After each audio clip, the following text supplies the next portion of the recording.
세상에 이런 성경 말씀이 신명기 20장 4절에서 8절 너희 하나님 여호와는 너희와 함께 행하시며 너희를 위하여 너희 적군과 싸우시고 구원하실 것이라 할 것이며 책임자들은 백성에게 말하여 이르기를 새 집을 건축하고 낙성식을 행하지 못한 자가 있느냐 그는 집으로 돌아갈지니 전사하면 타인이 낙성식을 행할까 하노라. 포도원을 만들고 그 과실을 먹지 못한 자가 있느냐 그는 집으로 돌아갈지니 전사하면 타인이 그 과실을 먹을까 하노라. 여자와 약혼하고 그와 결혼하지 못한 자가 있느냐 그는 집으로 돌아갈지니 전사하면 타인이 그를 데려갈까 하노라 하고 책임자들은 또 백성에게 말하여 이르기를 두려워서 마음이 허약한 자가 있느냐 그는 집으로 돌아갈지니 그의 형제들의 마음도 그의 마음과 같이 낙심될까 하노라. 하나님께서 전쟁 참여를 면제해 주시는 4가지 경우입니다. 3가지는 사람에게 있어 가장 기쁜 일이 있을 때이며 4번째는 두려움에 떠는 자는 집으로 돌려보내게 하고 있습니다. 다윗의 신앙 고백처럼 전쟁은 군사의 많고 적음에 달려있지 않기 때문에 하나님의 법은 나약한 자들은 돌려보내라 하셨습니다. 모든 사람이 강하고 담대하지는 않습니다. 약하고 두려움이 많은 사람들을 배려하시는 하나님의 모습을 발견하게 됩니다. 전쟁 참여를 면제받는 앞에 3가지 이유를 보면 첫째가 새 집을 짓고 한번 살아보지 못한 사람입니다. 새 집을 지어 살아보는 것이 사람에게 있어 큰 기쁨이 됨을 잘 아시는 하나님의 법입니다. 둘째는 포도원을 만들고 그 열매를 먹어보지 못한 사람들을 위한 하나님의 긍휼의 법입니다.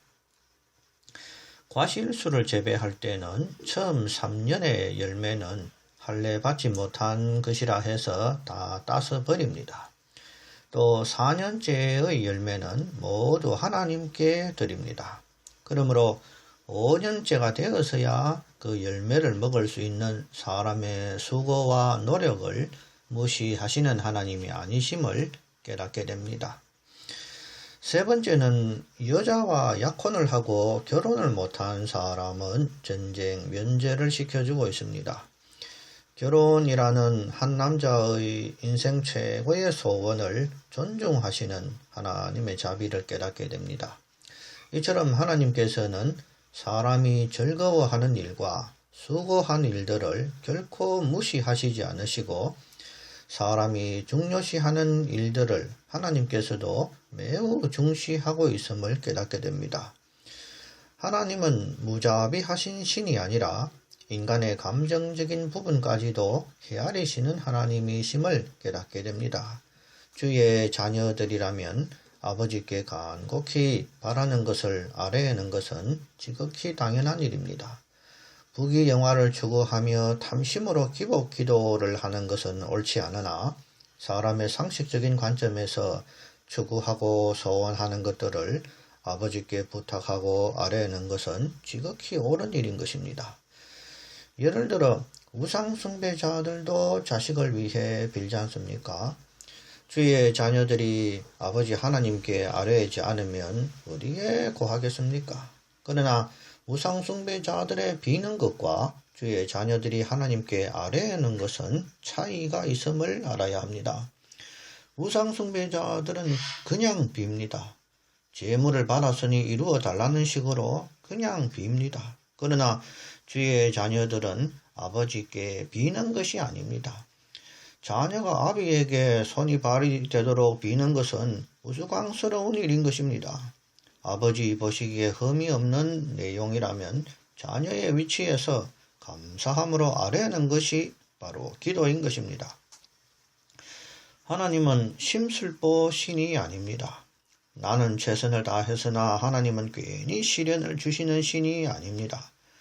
혹 인생에서 이런저런 시련을 만날 때에는 여러 가지 하나님의 섭리가 있을 수 있습니다. 징계로서의 고난일 수도 있으나 그 사람을 더 성숙되게 하시기 위한 유익한 시련도 있을 수 있음을 알아야 합니다. 전쟁 참여가 면제되는 4가지 경우들을 보면서 하나님은 사람의 노력도 존중하시고 슬픔과 기쁨도 충분히 헤아리시는 하나님이심을 기억하면서 하나님 보시기에 부끄러움 없는 마음과 자세로 담대함으로 마귀의 유혹을 이기는 여러분들이 되시기를 기원합니다.